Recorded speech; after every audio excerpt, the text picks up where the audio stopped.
Мы часто слышим фразу «миром правят идиоты». Она звучит грубо, но многие люди действительно задаются вопросом, почему те, кто делает странные решения, ведет себя нелепо, думает поверхностно или действует глупо, так часто оказываются на вершине власти или внимания? Почему они занимают руководящие посты, становятся лидерами мнений, собирают огромные аудитории, попадают в СМИ и будто притягивают прожекторы? И наоборот, почему разумные, спокойные, умные люди часто остаются в тени? Эта тема болезненна, но она очень важна, потому что касается каждого из нас. Так что же означает «идиоты правят миром»? Под идиотами здесь не подразумеваются медицинские диагнозы, речь не об уровне интеллекта. Чаще всего люди имеют в виду тех, кто действует импульсивно и необдуманно, совершает нелепые ошибки, принимает решения, не видя последствий, думает слишком примитивно, но при этом уверен в своей правоте, любит внимание и старается быть в центре событий. И самое главное, таких людей заметно гораздо сильнее тех, кто просто тихо и спокойно делает свою работу. Следует понимать, что глупость бросается в глаза, мудрость — незаметно. И здесь уже начинается первая причина. Глупость громкая, а ум тихий. Большинство умных, спокойных, рассудительных людей не любят лишнего шума, избегают конфликтов, не стремятся демонстрировать себя, предпочитают сначала думать, потом говорить. А теперь сравним это с поведением людей, которых называют глупыми. Говорят первым делом, а думают потом. Уверены в себе даже без оснований, готовы спорить, кричать, доказывать, стремятся к вниманию, любят быть заметными. И что мы получаем? В публичном пространстве, в соцсетях, в СМИ, в политике видны те, кто громче. Они на переднем плане не потому, что они талантливы, а потому, что их слышно.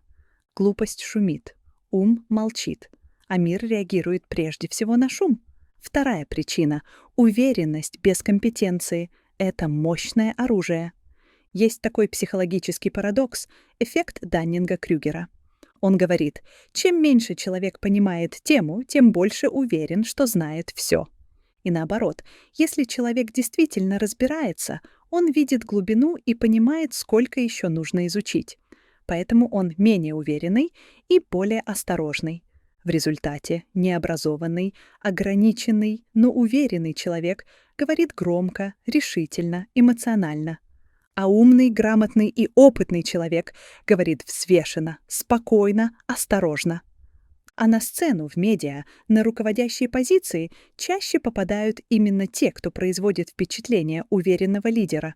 К примеру, на совещании один человек громко, с пафосом предлагает глупую идею, но делает это так уверенно, что все думают, наверное, он знает, что делает. А другой человек понимает, что идея провальная, но говорит спокойно и тихо, и его просто не слышат. Третья причина — людям хочется простых решений, а простота — это спутник глупости. Большинство людей не любят сложные объяснения, им хочется быстрых ответов, простых формул, легких решений, понятных лозунгов. И глупые лидеры часто как раз и предлагают такие простые решения с лозунгами «сделаем за неделю», «я точно знаю, как все исправить» или «все очень просто». Умный человек так не скажет.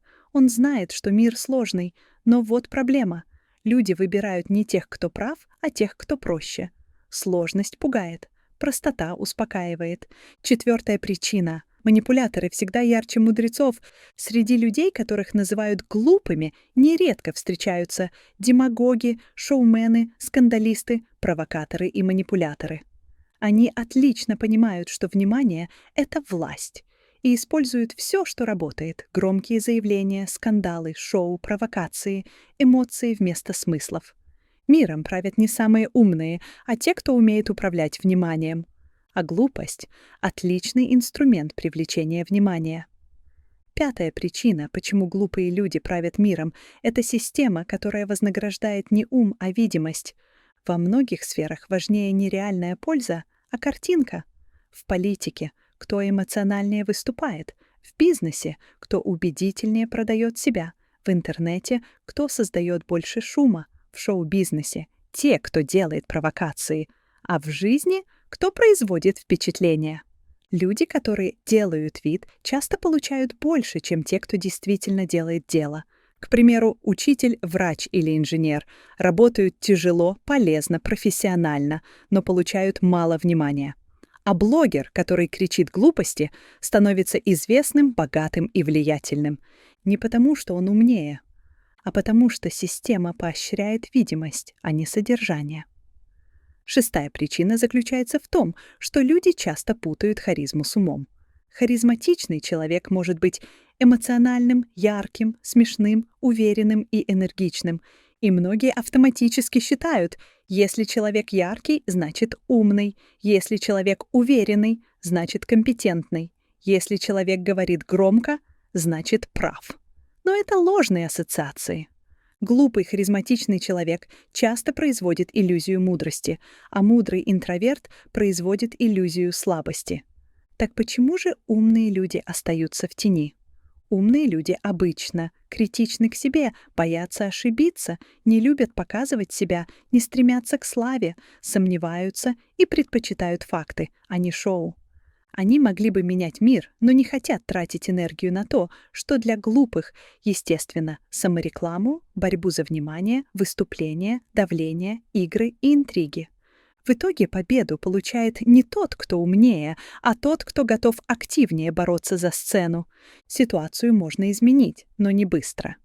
Здесь важно научиться отличать уверенность от компетентности.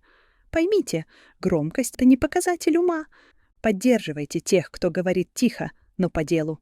Умные люди тоже нуждаются во внимании. Развивайте критическое мышление. Не принимать на веру простые лозунги. Не давайте внимания тем, кто паразитирует на эмоциях. Скандалистов делает великими именно публика. Создавайте культуру уважения к профессионализму. Не к тем, кто кричит, а к тем, кто умеет делать работу. Идиоты и глупые люди правят миром и постоянно находятся под софитами, потому что они громче, увереннее, простые, они не стесняются бороться за внимание, а система награждает не мудрость, а видимость. Но это не значит, что мир обречен. Умные, спокойные, рассудительные люди гораздо чаще остаются в тени не потому, что они слабее, а потому, что они другие. Они живут по правилам, где главное — это смысл, а не шум. Если общество научится ценить глубину, профессионализм и настоящий интеллект, а не внешнюю яркость, то постепенно софиты будут освещать совсем других людей.